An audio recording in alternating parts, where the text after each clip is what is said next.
Yesterday we read the chapter number 7, the interview, and the first part of it. Today we will discuss the second part. Let's start.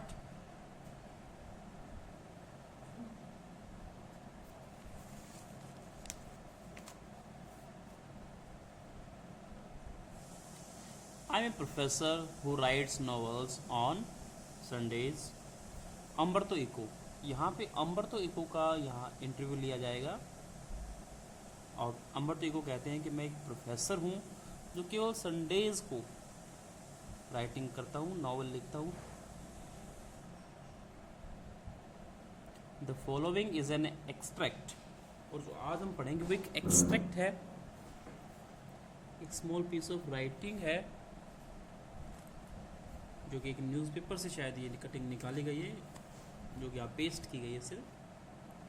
From an interview of Umberto Eco, और ये अम्बर्तो eco का interview है जो छापा गया यहाँ पे। एक प्रोफेसर है जो यूनिवर्सिटी में पढ़ाता है। द इंटरव्यूअर इज, और जो इंटरव्यूअर है, person who is taking the interview, जो इंटरव्यू ले रहा है वो है मुकुंद पद्मनाभन। See carefully, Mukund Padmanabhan. तो यहाँ पे मुकुंद पद्मनाभन इंटरव्यू ले रहा है। फ्रॉम द हिंदू अखबार से ये बिलोंग करता है।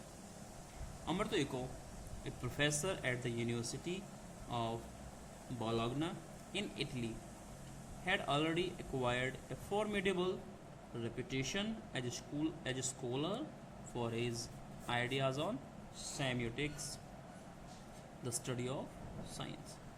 तो अम्बर्तो को एक प्रोफेसर है जो यूनिवर्सिटी ऑफ बोलोग्ना, जो कि इटली में है। बोलोग्ना कोई यूनिवर्सिटी दिखाई गई इटली में, और पहले ही उसने ऐसी फॉर्मिडेबल, एक अमिट छाप यहाँ पे छोड़ दी है लोगों पे, जिसे भूला नहीं जा सकता। तो वो फॉर्मिडेबल है, पहले ही उसने इतनी रेपुटेशन एक्वायर कर ली है, प्राप्त कर ली है as a scholar for his ideas on semiotics. Semiotics के बारे में जो उसके आइडिया है बहुत फेमस है।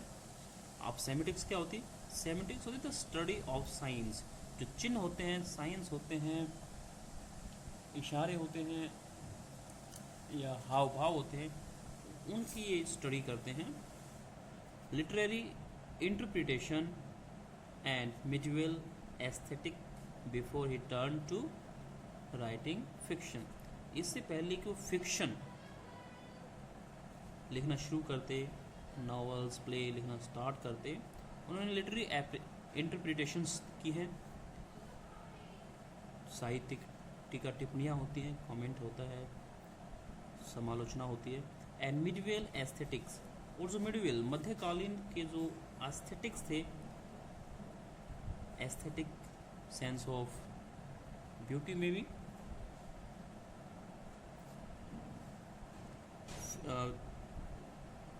Literary fiction, academic text, essays, children's book, newspaper articles.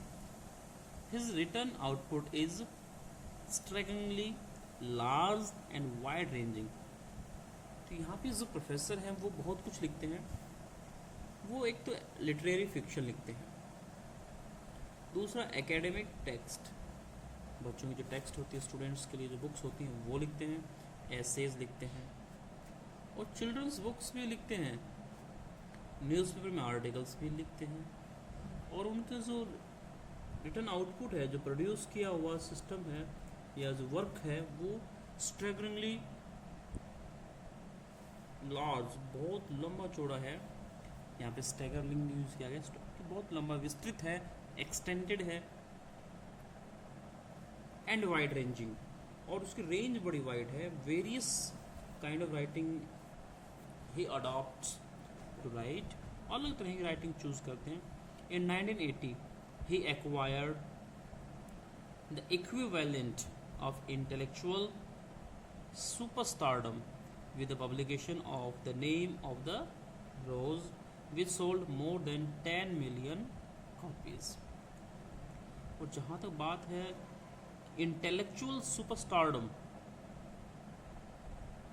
और उसके समान ही उन्हें स्टारडम मिला, इंटेलेक्चुअल लोगों की तरह सम्मान मिला उसे, जो बहुत ही इंटेलेक्ट हैं, आध्यात्मिक हैं, इंटेलिजेंट हैं, बौद्धिक हैं।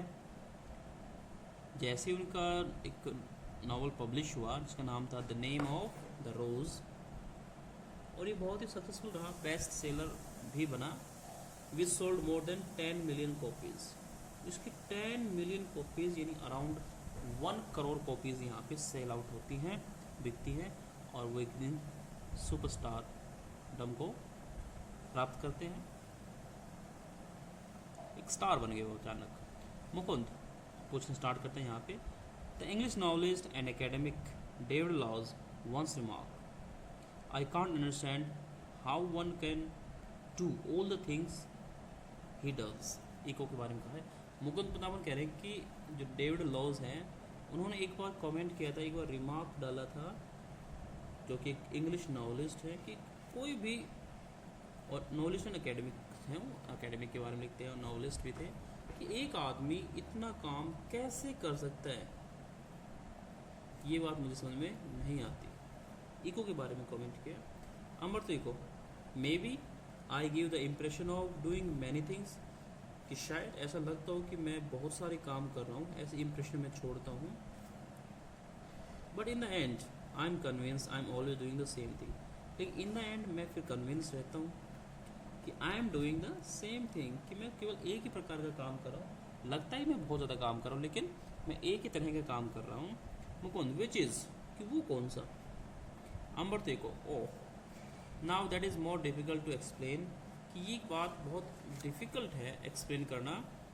आई हैव सम फिलोसफिकल इंटरेस्ट, कि मेरे पास कुछ एक इंटरेस्ट ऐसे जो फिलोसफिकल है, जो दर्शन से संबंधित है, दर्शन शास्त्र से संबंधित फिलोसफिकल व्यूज़ है, and I pursue them through my academic work, और मैं इनको परस्यू करता हूँ, फॉलो करता हूँ, अप्लाई करता हूँ थ्रू एकेडमिक वर्क। तो इन फिलोसफिकल काम के लिए मैं एकेडमिक वर्क करता हूँ, एंड माई नॉवल्स, और थ्रू माई नॉवल्स मैं इसको परस्यू करता हूँ, फॉलो करता हूँ, पूरा करता हूँ। Even my books for children, even my books for children are about non violence and peace. क्या आप पाएंगे कि मेरी जो बुक्स हैं वो भी नॉन वायलेंस और पीस के बारे में है। You see the same bunch of ethical philosophical interest, और ये जो नॉन वायलेंस और पीस है वो भी क्या है, इथिकल फिलोसफिकल इंटरेस्ट है, उसी के एक पार्ट है, उसका एक गुच्छा है, ग्रुप कह सकते हो आप। जो इथिकल वैल्यूज़ हैं, जो फिलोसफिकल इंटरेस्ट है, सेम ही है सब, चाहे वो मॉरल वैल्यूज से संबंधित है या दर्शन से संबंधित है। And then I have a secret, did you know what will happen if you eliminate the empty spaces from the universe. कि मेरा एक सीक्रेट है, मैं आपको बताता हूँ। कि आप जानते हैं कि अगर पूरी यूनिवर्स से, पूरे ब्रह्मांड से, अगर एम्प्टी स्पेसेस, जो खाली जगह है, जो वॉइड प्लेस है, खाली जगह है, उसको अगर हम एलिमिनेट कर दें, हटा दें, रिमूव कर दें, निकाल दें, तो क्या बचेगा।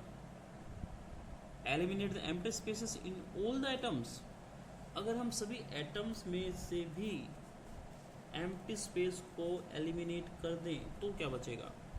The universe will become as big as my fist, तो पूरा संसार इतना रिड्यूस हो जाएगा, जैसे सिर्फ इतना ही बड़ा बड़ा बच जाएगा, बड़ी बच जाएगी पूरी यूनिवर्स, जैसे कि मेरी फिस्ट। मुट्ठी भर स्पेस में ये पूरा ब्रह्मांड छा जाएगा अगर यहाँ से हम जो मिडल स्पेस है, एम्प्टी स्पेस है, वो निकाल दें तो।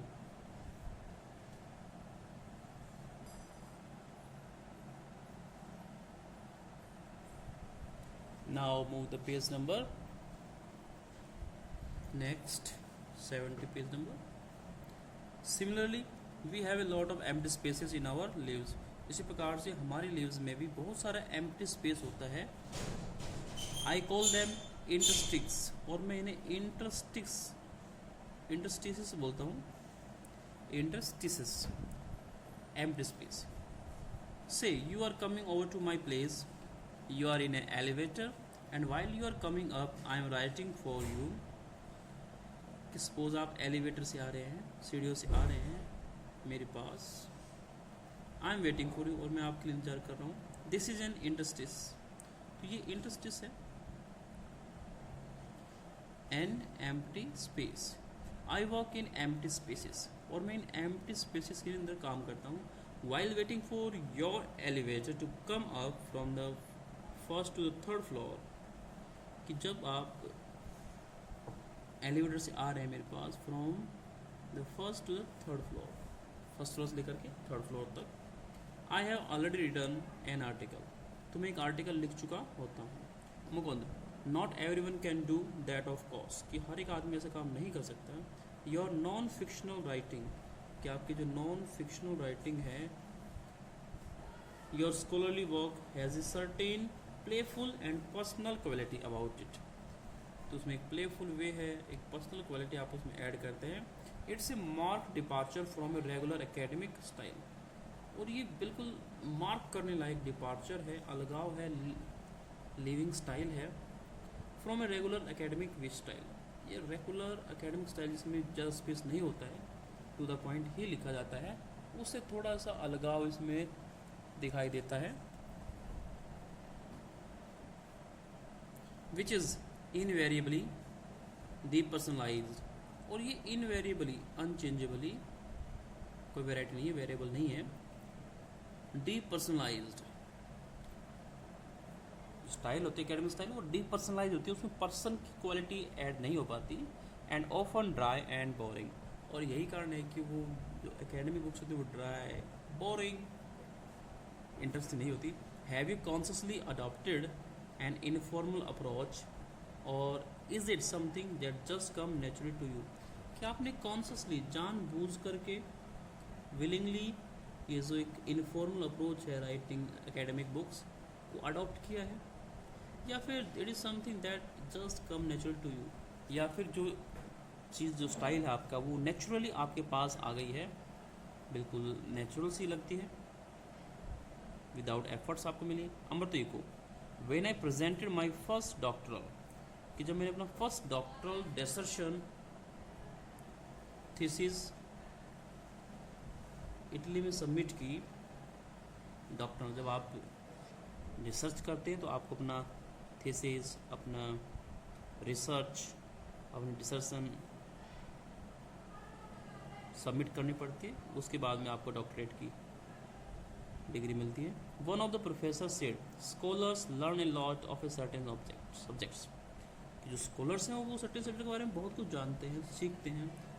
Then they make a lot of false hypothesis, उसके बाद में वो बहुत सारी हाइपोथेसिस, इमेजिनरी थिंग्स, गलत थ्योरीज बनाते हैं। देन दे करेक्ट देम, फिर उसे ठीक करते हैं, and at the and they put the conclusions, और फाइनली वो उसमें कंक्लूजन डालते हैं, अपना उस टॉपिक को कंक्लूड करते हैं। यू ऑन द कॉन्ट्रेरी, और ऑन द कॉन्ट्रेरी इसके विपरीत, told the story of your research, कि आपने अपनी रिसर्च की स्टोरी भी बताई है, even including your trials and errors, कि आपने कितने एफर्ट्स लगाए और कितने एरर्स किए। At the same time he recognised I was right and went on to publish my dissertation as a book which meant he appreciated it, और उसने मुझे रिकॉग्नाइज किया, आइडेंटिफाई किया कि आई वॉज राइट, कि मैं सही था, और उसने मेरी बुक को पब्लिश करने का, मेरे डिसर्शन को पब्लिश करने का निर्णय लिया as a book, which meant he appreciated it, इसका मतलब था कि उसने मुझे अप्रिशिएट किया। At that point, at the age of 22, इस समय at the age of 22 I understood scholarly book should be written the way I had done, तो मुझे लगा कि स्कॉलरली बुक इसी तरह से लिखी जाती है जैसा कि मैंने लिखा है, by telling the story of the research, यानी रिसर्च की स्टोरी बताते हुए लिखना चाहिए। This is why my essays always have a narrative aspect, और यही कारण कि जो एसेज में लिखता हूँ उसमें एक नैरेटिव, एक स्टोरी टेलिंग आस्पेक्ट रहता है। And this is why probably I started writing narratives, यानी कि novels, story telling, so late at the age of 50, और यही कारण है कि मैंने एट द एज ऑफ 50 की उम्र में नैरेटिव्स, या हम कहें कि अपनी जो राइटिंग है वो लिखना शुरू किया। वीडियो एक बार फिर से हम रिवाइज करते हैं कि एक 22 की उम्र में मैंने ये जाना कि बुक्स ऐसे ही लिखी जानी चाहिए स्कॉलरली जैसे कि मेरा स्टाइल था, यानी उसमें एक नैरेटिव एस्पेक्ट होना चाहिए, चाहे वो एसेज लिखते हैं या नॉवल लिखते हैं। और यही कारण था कि 50 की एज में उसने दोबारा से मतलब ऑलमोस्ट डिक्लाइनिंग एज में उसने नैरेटिव लिखना शुरू किया। मोरलेस आसपास की एज यही होगी। I remember that my dear friend Roland Barthes was always frustrated that he was an essayist and not a novelist. वो हमेशा फ्रस्ट्रेट फील करता है, कोई उसका फ्रेंड है रोलैंड बार्थेस, और हमेशा वो फ्रस्ट्रेट फील करता है ये सोच के कि वो एक एसेइस्ट है, कोई नॉवलिस्ट नहीं है। He wanted to creative writing, और वो क्रिएटिव राइटिंग करना चाहता है वन डे और अनदर, एक दिन या फिर किसी दिन। But he died before he could do so, और इससे पहले कि वो कर पाता कुछ ऐसा उसकी मौत हो जाती है। I never felt this kind of frustration, और मुझे कभी इस तरह की फ्रस्ट्रेशन फील नहीं हुई। I started writing novels by accident, और मैंने बाय एक्सीडेंट नॉवल लिखना स्टार्ट किया। I had nothing to do, और यहाँ पे कुछ स्टाइल बता रहे हैं कि किस तरह से राइटिंग उसने स्टार्ट की। I had nothing to do one day, I have nothing to do one day, you may turn the page number 72, and so I started, और इससे मैंने लिखना शुरू किया। Novel probably satisfied my taste for narration, शायद novel मेरे जो test narration का उसको सेटिस्फाई करते हैं, संतुष्ट करते हैं। Mukund, talking about novels, from being a famous academic you went on to becoming spectacularly famous after the publication of the name of the rose. क्या आप एकेडमिक राइटिंग लिखते थे और वहाँ से आप एक दिन स्पेक्टेकुलरली वंडरफुली फेमस हो जाते हैं after the publication of the name of the rose. You have written 5 novel against many more scholarly work, आपने स्कॉलरली वर्क के साथ साथ में 5 नॉवेल्स भी लिखे हैं ऑफ नॉन फिक्शन। स्कॉलर जो नॉन फिक्शन है जिसमें रियलिटी ही प्रोवाइड की जाती है, at least more than 20 of them, कि नहीं 5 नहीं 20 से भी ज़्यादा। अमरतोई को ओवर 40 के नहीं 40 से ज़्यादा लिखे हैं। Mukund, over 40, yes over 40 exclamation है। Among them a seminal piece of work on semiotics, और उसमें एक सेमिनल पीस ऑफ वर्क है जो सेमियोटिक्स पे भी है, स्टडी ऑफ साइंस पे भी है। But ask most people about Umberto Eco and they will say, कि जब भी लोग अमर्तो इको के बारे में बात करते हैं तो वो लोग कहेंगे ओह ही इज़ द नॉवलिस्ट, कि वो एक नॉवलिस्ट है, जबकि उसने 40 ज़्यादा बुक्स लिखी हैं seminal piece of work on semiotics. Does that bother you, कि क्या आप इससे परेशान होते हैं? Umberto Eco, yes because I consider myself a university professor who writes novel on Sundays, क्योंकि मैं अपने आप को एक यूनिवर्सिटी प्रोफेसर कंसिडर करता हूँ जो सिर्फ संडेज को नॉवल लिखता है। It's not a joke, I participate in academic conferences and not meeting of pen clubs and writers, कि मैं एकेडमिक कॉन्फ्रेंसेस अटेंड करता हूँ, मीटिंग्स अटेंड करता हूँ। पेन क्लब जो राइटर्स के क्लब्स हैं उन्हें मैं ऐड नहीं करता, नहीं ज्वाइन करता। Identify my self with the academic community, और मेरी पहचान है एकेडमिक कम्युनिटी में, मेरी पहचान एकेडमिक कम्युनिटी से है। But okay, if the most दे यानी कि most people have read only the novels laugh and shrugs, तो यहाँ पे कंधे उचकाता है, हंसता है कि अगर सभी लोग नॉवेल्स पढ़ते, I know that by writing novel I reach a large audience, कि हाँ मुझे पता है कि नॉवल लिख करके मैं ज़्यादा ऑडियंस तक पहुँच सकता हूँ।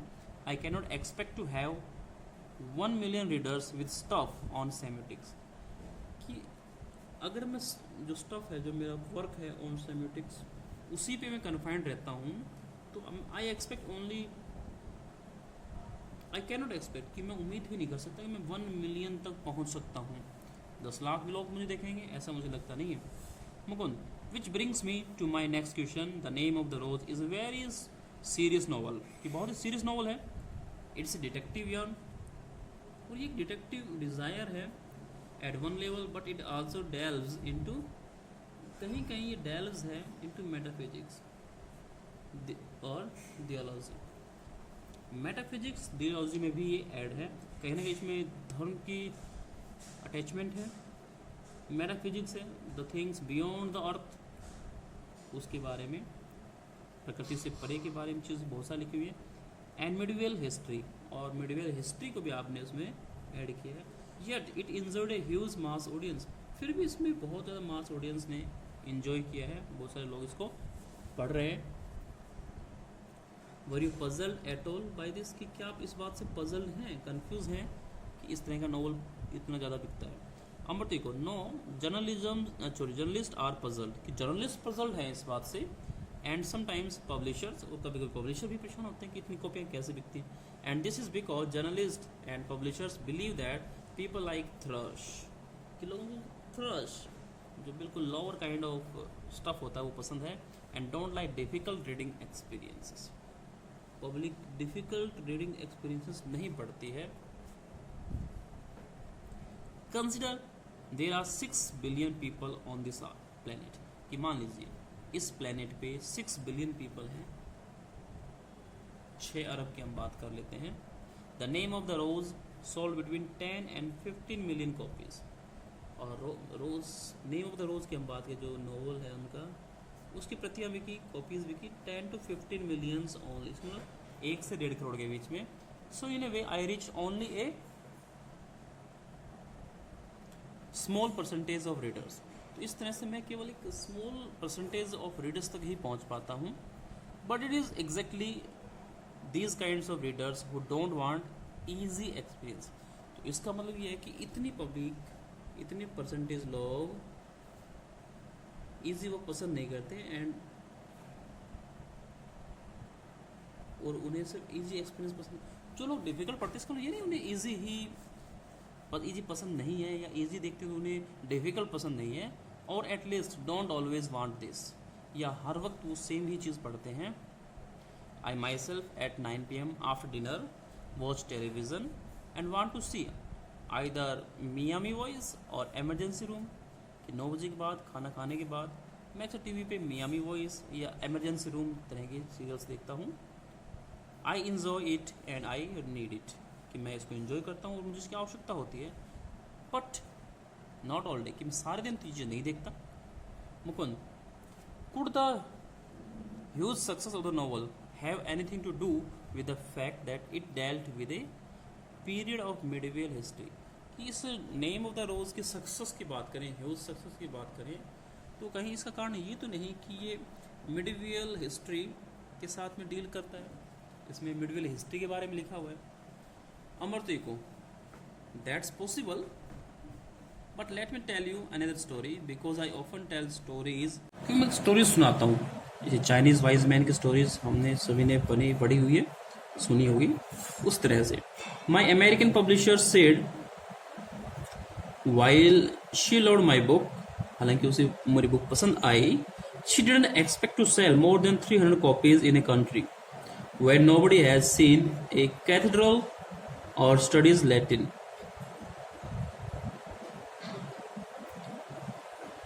और उसका मानना था कि मेरी 3000 ज़्यादा कॉपियाँ इस कंट्री में नहीं बिकेंगी, क्योंकि एक ऐसी कंट्री जो कैथेड्रल चीज़ों की में बिलीव नहीं करते या लैटिन को स्टडी नहीं करते हैं। So I was given an advance for ₹3000 copies only, इसलिए मुझे केवल 3000 कॉपीज के भी एडवांस दिया गया, अमाउंट दिया गया। But in the end it sold 2 or 3 million, इसके बाद ये 2 से 3 मिलियन कॉपी बिकती हैं in the US only, US में ही 20 से 30 लाख कॉपियाँ मिल जाती है। A lot of books have been written about the medieval past far before mine, और जो अमृति को कहता है कि मिडिवल हिस्ट्री में पास्ट के बारे में बहुत सारी बुक्स लिखी हुई हैं मेरे से पहले। I think the success of the book is a mystery, और मुझे लगता है कि इस बुक की जो सक्सेस है वो एक मिस्ट्री है, रहस्य है। नोबडी कैन प्रिडिक्ट इट, और कोई भी आदमी इसको प्रिडिक्ट नहीं कर सकता।